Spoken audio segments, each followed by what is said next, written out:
Hi, welcome back to another dissection video. Today we are going to dissect a daffodil flower. So if you have your card and you want to get it out, you can. I'm going to use my art card that I have taken some notes on and done some pictures. I'll show you what it looks like just so you can see.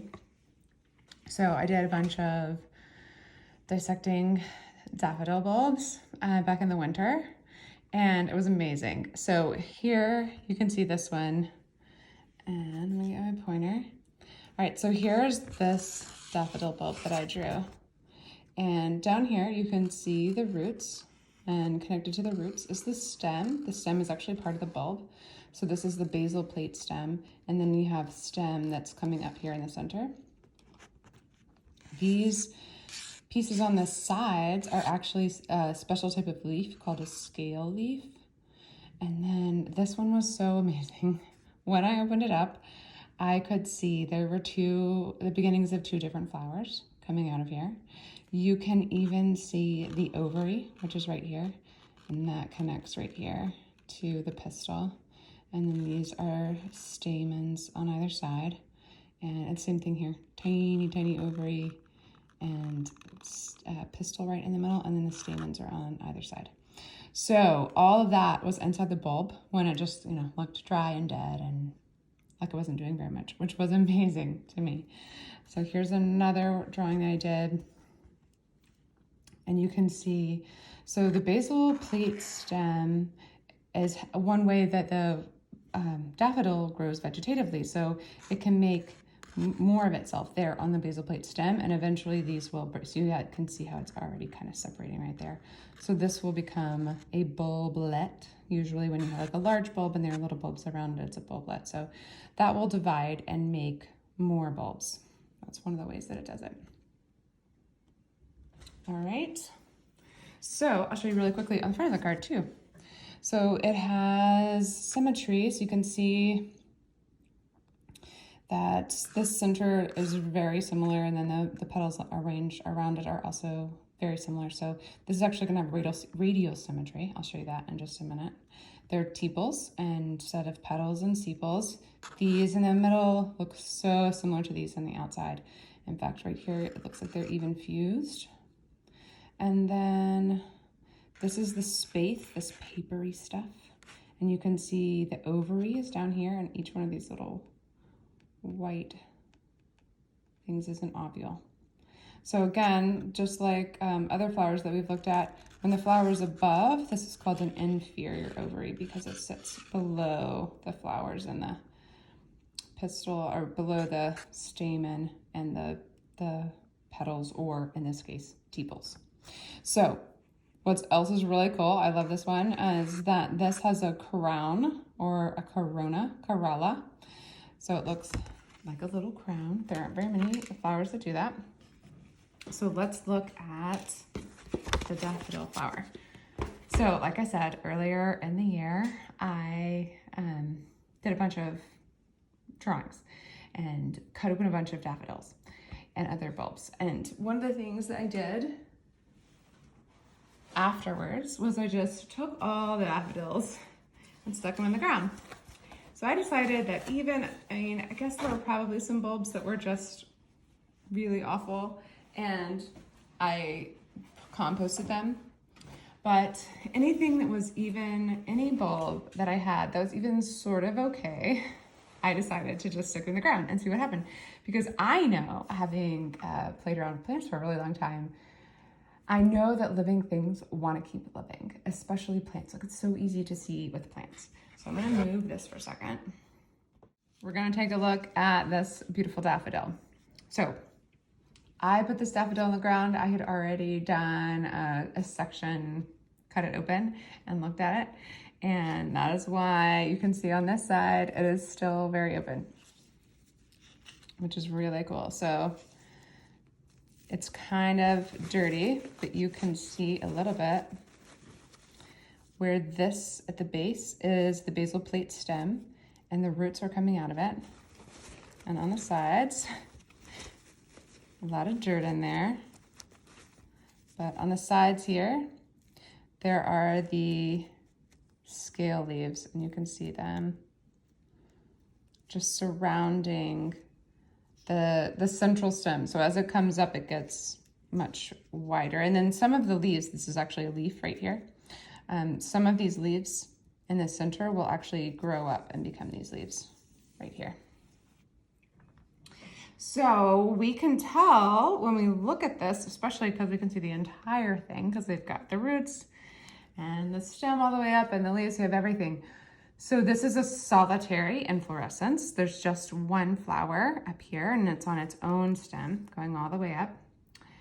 And if we look at the leaves, we can tell that they are linear leaves. They're very long.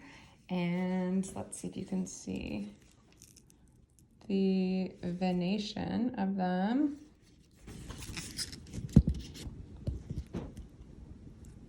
Sorry. All right, I'll just put one in the... So those linear leaves, I'll put a leaf into the box in a minute so you can look at it a little more closely. Here we have that spathe right here that was covering up our flower, and then the daffodil at the top. So, as you can see, it's like a little crown, corona corolla, and it has radial symmetry. So if you look at it straight on, you can see that the middle is just a circle, and then it has 3 larger outer tepals and 3 smaller ones. So that actually, because these are smaller, usually they're the same, which is interesting because I'm all the ones that I looked at before, it was just the same. But I'm noticing that these are a lot smaller, and I wonder if that's just because it had a tough time coming up out of this. It was really damaged, and these would have been the ones that were on the outside. So perhaps they were recovering. It could have, I would love to know. I wish I knew if it was the one that I drew on the back of that card and planted, because then it would have had to regrow back everything that it was missing after I cut it. So would have had to regrow that leaf, and that could be why it's so tiny and dinky. All right. So now that you've seen the whole thing, which is really cool, and seen its incredible will to live, even though half its, and I wouldn't have cut not all the way in, so I'm sure I did cut all the way in. So half of the bulb was missing and cut off when I put it into the ground, and it recovered and filled itself in around. And even here, it's all formed correctly coming up. So let's take a closer look. I'm gonna take my gloves off so you can just do the flower part.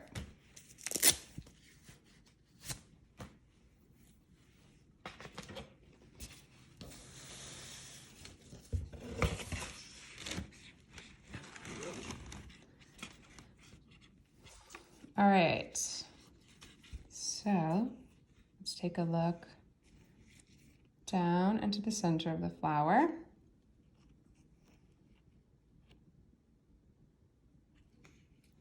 And then on the sides. So you can see that the tepals, the bottom ones here, every other one, was a little struggling, especially this guy. This guy's definitely struggling. And the inner ones are a little more whole. And then it has this one fused one at the top, which is so awesome and not common. All right, so this was a spathe that I just pulled off. It's really wet, so I'm gonna let it dry over on paper towel for a little bit. All right, and then I think what I might do is just slice straight up the flower.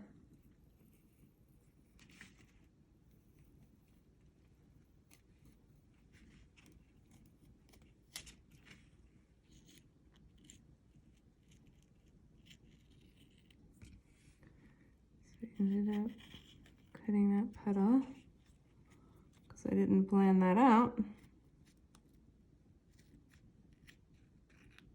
So when I drew them all, I'd usually cut open a bunch of flowers so that I could tell which position was best to cut the flower in. Okay. Nice. All right, so it's a little dirty. As you can see, it's been raining a lot here. Fresh from the garden. All right, so we've got some little bugs in there. That's okay. But this is the side that has the pistil on it. So let's look. I'll put this one right here for us. But let's look right here. So we have, you can tell where the ovary starts right here. And all of these are the ovules right there. And I love, they're almost transparent when they're this size. So there's so many of them all along. And then we go up and you'll get to the very tip of the pistil. So this entire ovary style stigma is the pistil. So this, the tip of this, which you can hopefully see, and because this is a monocot, we've got the groups of 3, there are even 3 little bumps on the outside at the top of the style there. So the pollen from the anthers, so these anthers are really wet and dark, but it's kind of nice because it helps you to see the difference. So the filament is actually, you know what I'm gonna do? I'm gonna just, this is a partial one. I'm just gonna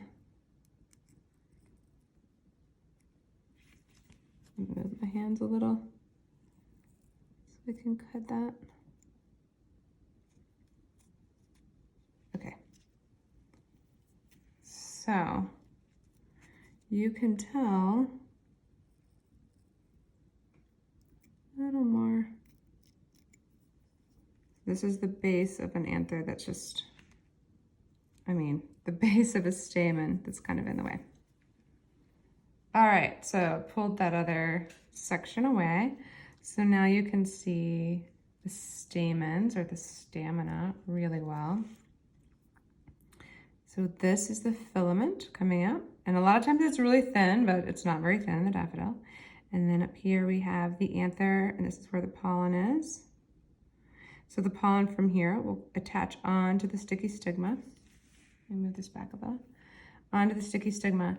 And when that happens, I have never heard it explained or read anywhere where it tells you really how it is, but they say that the style, there's nothing, that the style is solid until the pollen lands here. And then it knows, the plant knows that it has pollen up there. So a tube is created and the pollen travels all the way down into the ovary. So I wonder if you can see, yes. So I can see it. Hopefully you guys can see it too. But all along here, there are ridges. Remember I told you there were 3 bumps around the outside of this pistil? They go all the way down. So this is a crease, so it's coming up and then going over. So there's this bulge, and then there are 2 more on the back side. So that is our pistil, and these are our stamens. We have 3 stamen on this side, and 3. This is the one that was kind of cut in half on the other side as well. Lots of nature, lots of animals. We don't usually get a lot of animals in our videos. Oh no, so took off the anther. All right, there's that half, and here's this half, and I will, here's a little bit of leaf for you. So let me see if I can just zoom in a little for you.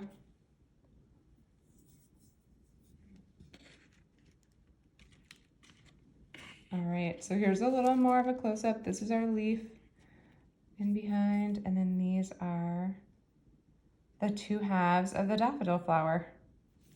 All right, so thanks for joining me as I cut this open, and I hope you enjoyed it and could find all the parts. And if you want to make a drawing, that'd be amazing. Or if you have a picture that you want to label, that would also be great. Thank you for joining me. See you next time. Bye.